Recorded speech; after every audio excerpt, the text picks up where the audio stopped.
जुत्तियां दे यार मैनू दसो कौन, हुन मैनू दसो गद्दार कौन। Hello viewers, I am Advocate Amiteshwar Singh Rajput and today I am making a video on very burning topic, that is shift of 7 MPs from Rajya Sabha who belong to Aam Aadmi Party and they shifted to Bharatiya Janata Party.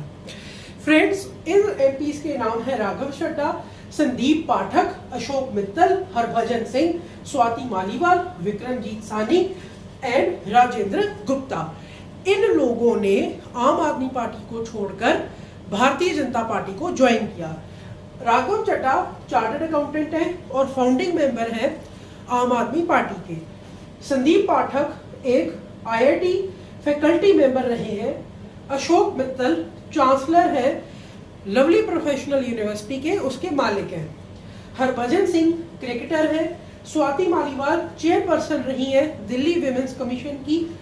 Vikramjit Singh chairman है, businessman है और chairman है सन group के। Rajendra Gupta weighted businessman है और ये founder और chairman है ट्राइडेंट ग्रुप के।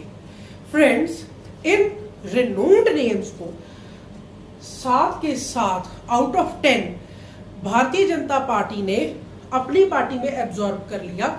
ये इनिशियली आम आदमी पार्टी को बिलोंग करते थे। अब जो बचे हुए 3 लोग हैं वो है Sanjay Singh, ND Gupta, Balbir Singh साचेवाल।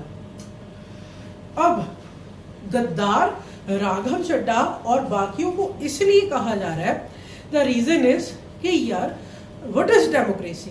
Democracy means जहां लोकतंत्र है, लोग आपको चुनकर भेजते हैं।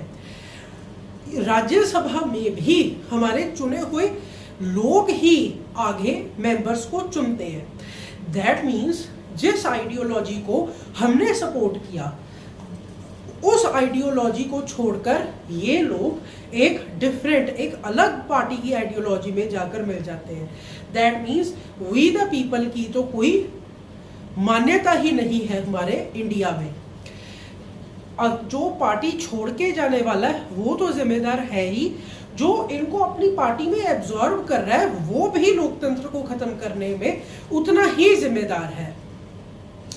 अब बेसिकली राघव चड्ढा को स्पेशली गद्दार इसलिए भी कहा जा रहा है बिकॉज इन्हें राज्यसभा का मेंबर जब पंजाब से बनाया जा रहा था, many Punjabis opposed this move, but then also as he was a blue eyed boy of Arvind Kejriwal, उन्होंने इनको सपोर्ट करते हुए राज्यसभा का मेंबर तो बनाया, डिप्टी लीडर भी बनाया। पर अपने लास्ट डेज में आम आदमी पार्टी को छोड़ने से पहले इनके रिलेशंस और आम आदमी पार्टी के रिलेशंस काफी खराब हो गए। इस वजह से आम आदमी पार्टी ने इनको डिप्टी लीडर के पद से भी हटा दिया और उनकी जगह पर लगाया अशोक मित्तल जी को। लेकिन इनके डेप्यूटी लीडर बनते ही इनके ठिकानों पर ED और CBI ने रेड्स डालनी शुरू कर दी, जिनके बाद ये भारतीय जनता पार्टी की वॉशिंग मशीन में जाते हैं, साफ होते हैं और भारतीय जनता पार्टी ज्वाइन कर लेते हैं। अभी बाकियों के साथ अभी तक ऐसा कुछ नहीं हुआ, लेकिन yes, all these 7 persons have officially joined Bharatiya Janata party. अब जो संजय सिंह है हु इज लीडर ऑफ आम आदमी पार्टी इन राज्यसभा, इन्होंने इन 7 के खिलाफ एक पिटीशन मूव की है चेयरमैन CP राधाकृष्णन के सामने, जो कि शेड्यूल 10 ऑफ कॉन्स्टिट्यूशन के अंडर है। और उसमें ये CP राधाकृष्णन जी से कह रहे हैं कि इन 7 MPs की सीट को आप खत्म कीजिए और इनकी MP-शिप जो है इनसे छीन लीजिए। The reason is that the defection law applies on all these 7 people. इन 7 का स्टांस ये है कि हम तो 2/3 मेजॉरिटी के साथ अपनी पार्टी को छोड़कर निकले हैं और हमें 10th शेड्यूल का 4th पैराग्राफ ही प्रोटेक्ट करता है। तो फ्रेंड्स, अब समझते हैं कि ये 10th शेड्यूल क्या है। देखिए, 10th schedule of Indian constitution talks about defection law. ये लॉ हमें गयालाल जी की वजह से मिला था। 1967 में एक लाइन बहुत फेमस हुई थी, आया राम गया राम। और ये गया लाल जी की वजह से फेमस हुई थी, जिन्होंने एक दिन में ही अपने पॉलिटिकल बेनिफिट के लिए 3 बार अपनी पार्टी को बदल लिया था।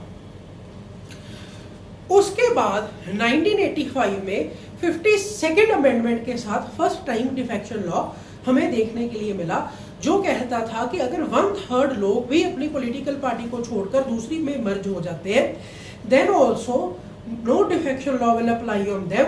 1/3 से कम है अगर लोग, then only they will lose their MLA seat और एमपी सीट। उसके बाद 91st अमेंडमेंट हुई, जिससे हमें प्रेजेंट 10th शेड्यूल मिला, और इसमें उन्होंने ये चेंज की कि कम से कम 2/3 member are required for the merger of regional political party with another political party.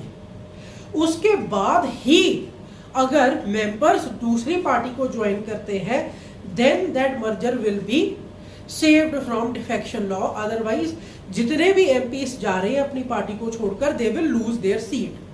ये 10th शेड्यूल लोकसभा, राज्यसभा और स्टेट्स लेजिस्लेटिव असेंबलीज सब पर एप्लीकेबल है। और अगर कोई आदमी वॉलंटरीली अपनी मेंबरशिप किसी पार्टी की छोड़ता है, तो उसके ऊपर ये डिफेक्शन लॉ लगता है और वो अपनी एमपी और एमएलए की सीट से हाथ धो बैठता है, क्योंकि अगर ये लॉ नहीं होगा फिर तो सभी इनकी तरह आया राम गया राम बने रहेंगे। लेकिन इन सब ने एक इसी लॉ की 4th पैरा की प्रोटेक्शन लेने की कोशिश की है, जो ये कहता है कि अगर ओरिजिनल पॉलिटिकल पार्टी किसी दूसरी पॉलिटिकल पार्टी के साथ मर्ज करती है, उसे मर्ज करने के लिए 2/3 मेंबर्स की रिक्वायरमेंट है। So the law is very clear कि अगर आम आदमी पार्टी बीजेपी के साथ मर्ज करेगी, उसके लिए 2/3 मेंबर की रिक्वायरमेंट है, ना कि ये 2/3 मेंबर इंडिविजुअली निकलकर बीजेपी ज्वाइन कर ले तो इन पर डिफेक्शन लॉ अप्लाई नहीं होगा।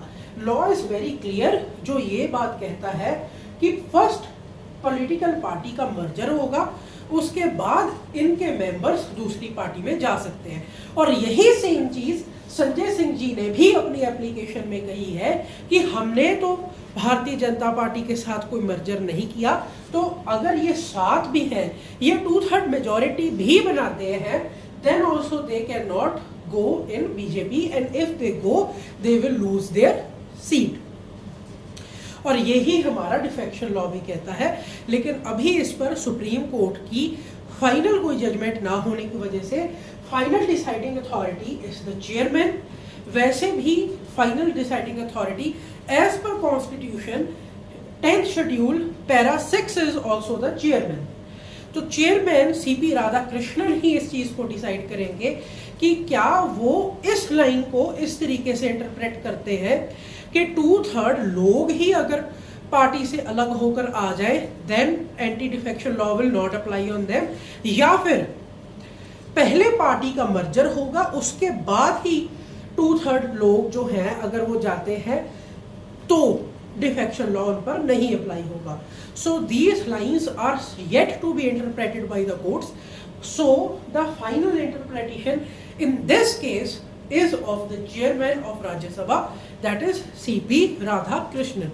लेकिन फ्रेंड्स, अगर हम इन सब चीज़ों को छोड़ भी दें, हम ये भी छोड़ दें कि लॉ क्या कहता है, क्या आपको नहीं लगता कि हमने जिन लोगों को वोट डालकर लोकसभा में भेजा, उन्होंने ही तो चुनकर राज्यसभा में लोग भेजे थे? और अगर ये लोग इस तरह से अपनी पॉलिटिकल पार्टीज को चेंज करते हैं, तो ये तमाचा ये आम आदमी पार्टी के मुंह पर नहीं, हमारे मुंह पर मार रहे हैं। क्योंकि हमने भी सोचकर किसी आइडियोलॉजी को वोट डाली थी, किसी चेंज के लिए वोट डाली थी, लेकिन हमारी वोट का तो कोई फायदा ही नहीं हुआ।